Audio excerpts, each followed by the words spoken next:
Hi, I'm Bon. Hi, I'm Dylan. Hi, good afternoon. I'm Jeff and we're from Singles for Family and Life. Kumusta kayo, Brad? Ayos naman. Ready lang. Okay, sige. Opening prayer time. Father, Son, Holy Spirit. Amen. Lord, we praise and we thank you for allowing us to gather in this very moment. Oh Father, we thank you for all the resources that you've given to us for us to be able to come here, Lord.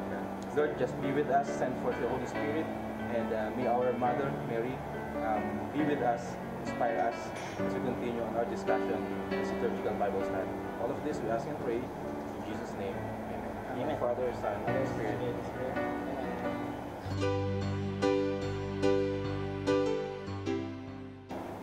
The Gospel according to the book of Mark. Glory to you, Lord.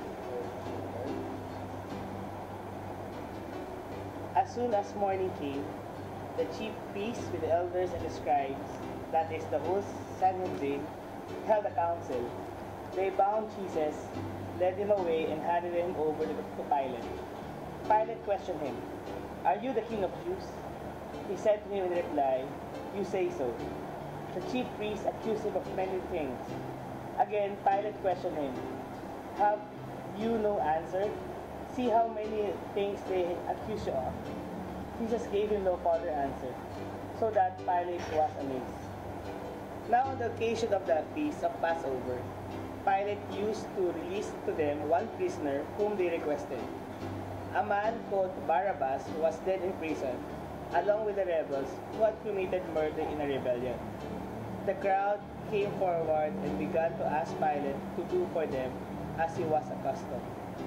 Pilate answered, "Do you want me to release to you the king of the Jews?" For he knew that it was out of envy that the chief priest has handed him over. But the chief priest stirred up the crowd to have him release Barabbas for them instead. Pilate again said to them in reply, "Then what do you want me to do with the man you call the king of the Jews?" They shouted again, "Crucify him." Pilate said to them, "Why, what evil has he done?" They only shouted louder, "Crucify him." So Pilate, wishing to satisfy the crowd, released Barabbas to them, and after he had Jesus scourged, handed him over to be crucified. The soldier led him away inside the palace, that is the praetorium, and assembled the whole court. They clothed him in purple, and waving a crown of thorns, placed it on him. They began to salute him with, "Hail, King of the Jews," and kept striking his head with a reed and spitting upon him. They knelt before him in homage. And when they had mocked him, they stripped him of the purple cloak, dressed him in his own clothes, and led him out to crucify him. They pressed into service a passerby, Simon, a Syrian, who was coming in from the country, the father of Alexander and Rufus, to carry his cross. They brought Jesus to the place called Golgotha, which is translated place of the skull. They gave him wine, drugged with myrrh, but he did not take it. Then they crucified him and divided his garments by casting lots for them to see what each should take. It was 9 o'clock in the morning when they crucified him. The inscription of the church charged against him read, "The King of the Jews."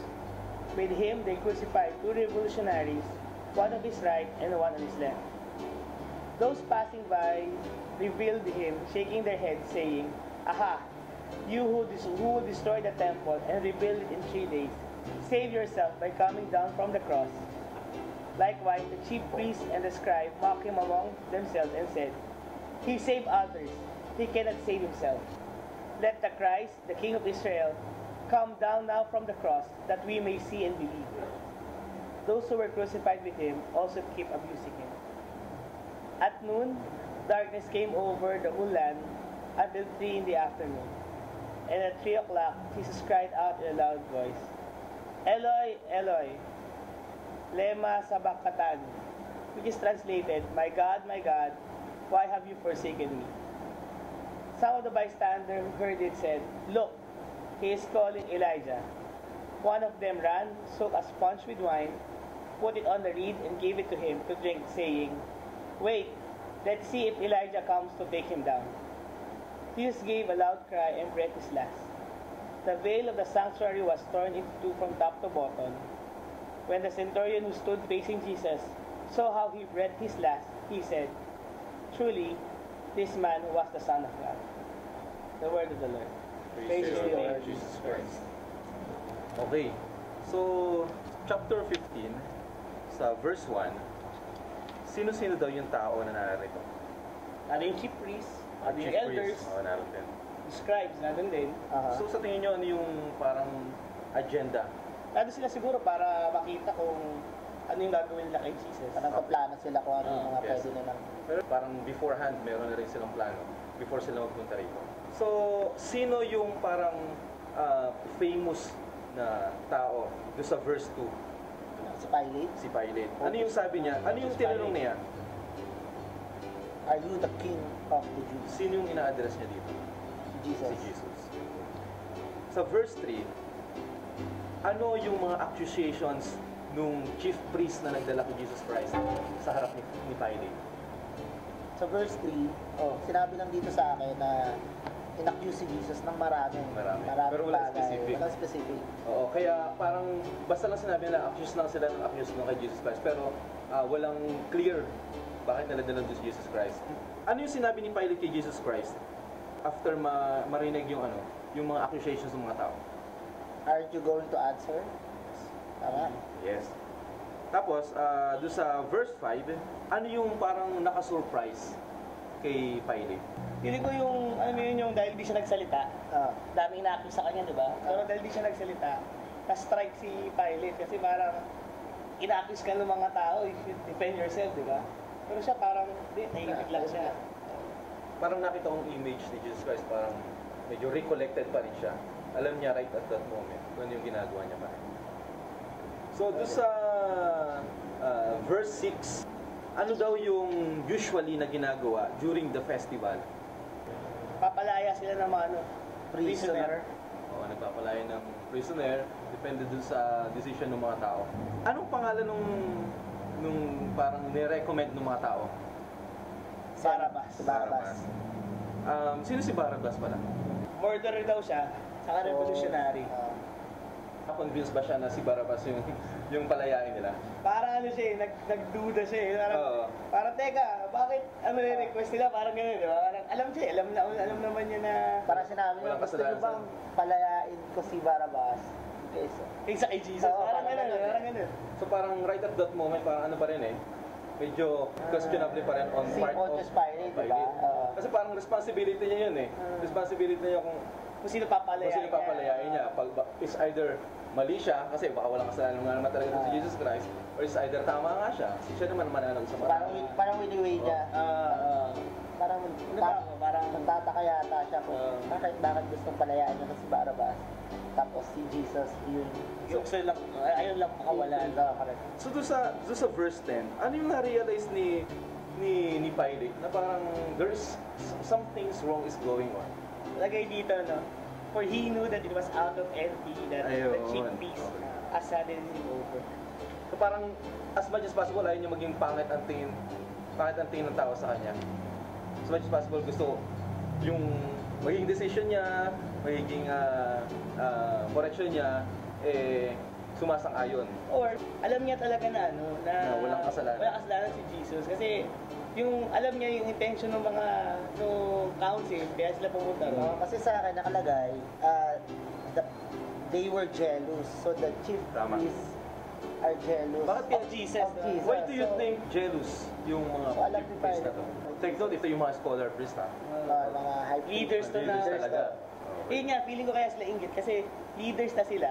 Pero, Dapat marami sumusunod sa kanila. Pero Pero- to si Jesus, walang title, hindi kilala. Sana- Tapos lahat ng tao sumusunod sa kanya. Tapos kung ano yung mga nakakarating na mga Miracles news, niya, na ginagawa niya. yung mga nangyayari, tapos yung mga tao yung nagsasabi tungkol kay Jesus. Tapos sa kanila, parang wala lang. okay, so let's move on to sa verse 12. Ano yung sinabi niya doon sa tinatawag nilang King of the Jews? Sabi niya, "Then what do you want me to do with the man you call the King of the Jews?" And ano sabi ng mga tao? Crucify him. Crucify, ipako sa krus. dalawang beses pang tinanong ni Pilate, bakit ba gustong-gusto ninyong ipako sa krus si Jesus Christ? And anong sagot nila? Ganun pa rin. Ganun pa rin. Crucify him. So, ano yung feeling ni Pilate that time? Doon sa verse 15. Parang Pilate left with no choice. Pero ako, take ko naman bro, si Pilate kasi Roman siya eh. Yes. Tapos he was assigned into Judea. Okay. At this point in time, yung mga Jew na, yung mga minarahan doon, they're very against the Roman rule eh. Nung time na Noong time na yun. And so, anytime that the people are not pleased with you, it could start a revolution. So I think that's the reason why Pilate was trying to please the crowd eh. He cannot afford to have a revolution Correct. during At his time. During his time. Kasi, Grabe, masisira siya. Ibang record. Ibang record. So parang itong decision na ito or itong event na ito lead doon sa crowning of Jesus Christ with thorns. Sino-sino yung tao na ngayon dito? Chapter 16. 16 may soldiers. Sundalo. Soldiers. Tapos nabanggit dito yung palasyo na titira ni Anong pangalan ng palace na yun? Praetorium. Praetorium. Saka yung assemble, the people. Okay. So, doon sa 17, verse 17, ano daw yung color ng damit na Purple. purple? Robe. And dito rin sa verse na ito, ipinakita kung paano nilagay yung thorns. Yes. Anong sinisigaw nila kay Jesus Christ? Sa akin, nakalagay, they began saluting Him, Hail King of the Jews. So another contrasting scenario dito. Na parang, Hail the King, pero anong ginagawa nyo? Minamak nyo. Pero yung dating sa akin bro, parang unknowingly, when they say, Hail the King of the Jews, they are really proclaiming who He is. Pero, di lang nila alam. Kaya parang, ang intention talaga nila is to mock. Pero sa akin parang dating sa akin parang, napagka-prophetic eh. Parang, Totoo. kaya sabi na He's the King of Jews. He really is the King of Jews. Pero di kasi nila nakikita yun. Hindi nila alam yun. So, they led Him out to crucify Him. And sino yung significant person na kung tawagin nila isang passerby lang? Pangalan dito, talagay ito si Simon. Simon na taga Cyrene. Cyrene. Akin Simon of Cyrene. Tatay siya ni Alexander and ni Rufus. Ano yung background? Ano yung ginagawa nitong si Simon of Cyrene? Sa akin nalagay, was coming from the country. So, feeling ko, galing sa farm or galing sa bukid. Farm. So parang isa siyang tawag doon, magsasaka. Nakalagay ito sa chapter 22, diretso na dun sa place called Golgotha, which means Place of skull. That place where the criminals and insurgents were usually executed by the Romans. before talagang yung crucifixion, yun yung way para yung mga makasalanan. Pati hindi lang just to kill eh. It's a shameful way of Shameful. killing eh. Kasi ilagay dito, ilalabas kasi yung place sa labas ng tapos lahat ng criminal dun pinapako. Siguro yung mga dinadala lang talaga doon, yung matitindi na talaga ang ginawa kasalanan. And yun yung ginawa nila kay Jesus Christ. Verse 35, ito yung time na na nasa krus na si Jesus Christ. And almost mawawala na siya ng hininga. Ano yung sinabi niya kay Lord? Sa kanyang ama. My God, why have you forsaken me? Yes. And nung narinig ito ng mga nakikiusyoso doon, ano yung nasabi nila? Tinatawag si Elijah. Kasi sabi na, Eloi, Eloi lama sabachthani. So, tapos, ano pang sabi nung Ano pang sabi nung mga doon? Wait and see if Elijah will come to take him down. Tapos, ito na yung last. Doon sa chapter 37, ano yung nangyari? Naputol yung yung thorn sa sanctuary, naatis na naman. And that's the end of crucifixion. Namatay na si Jesus Christ. Yes. Oh, Joey, ito ko pala. Joey! Kinakahabol ka. Ako galing. Traffic. Ano? Diretso na tayo sa first reading. First thing. Joey, ikaw na lang magbasa dito.